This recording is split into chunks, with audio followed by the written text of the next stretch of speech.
Crowds protesting the Israel-Hamas war clashed with police here in Texas and in California. Dozens of people were arrested at UT in Austin yesterday. Protesters and counter-protesters clashed. Even with a heavy police presence and officers on horseback, tension still escalated. Meanwhile, things were much more peaceful at UTSA. Demonstrators marched through the campus chanting and holding signs expressing their opposition to the war in Gaza.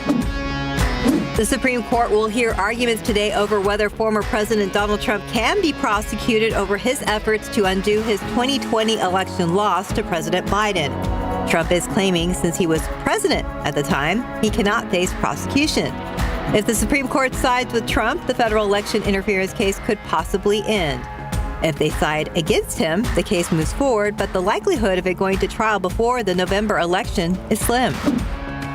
The Federal Communications Commission is expected to vote today to bring back net neutrality rules. The commission said the proposed move is about restoring a national standard of regulation for the Internet regarding broadband reliability, security, and consumer protection.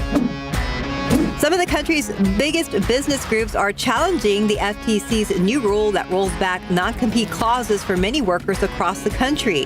The ban would apply nationwide and would override state laws regarding non-compete agreements. The U.S. Chamber of Commerce is challenging it in federal court. A recall for certain Hyundai Genesis vehicles due to issues with the fuel pump. The National Highway Traffic Safety Administration says the fuel pumps on these cars can shut down, which cuts off fuel flow to the engine. The vehicles affected by the recall include GV70s, GV80s, as well as G80s and 90s, made between 2022 and 2023.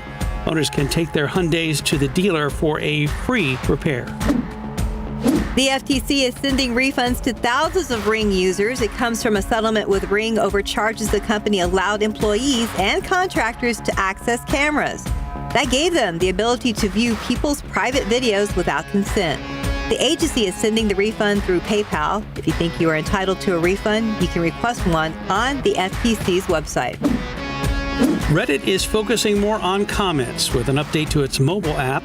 Reddit is seeking to make comments to posts more of a focal point to users' experience. But if you want to know what everyone's talking about, there's also a context bar where the original post will be pinned.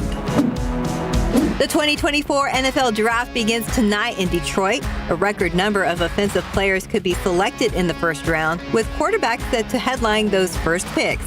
As many as 6 could be selected on the first night, which would tie an NFL record. USC's Caleb Williams is widely projected to be the top pick, expected to go number 1 overall to the Chicago Bears. You can watch the draft tonight at 7 here on KSAT 12. The big event today in San Antonio will be the Battle of Flowers Band Festival. The festival is the oldest and longest-running marching band festival in the country. Students from more than 30 local high school bands will join together for this year's festival. It will take place at 7 tonight at Alamo Stadium, but you can also watch it online at ksat.com and KSAT Plus. And that's today's 9 at 9.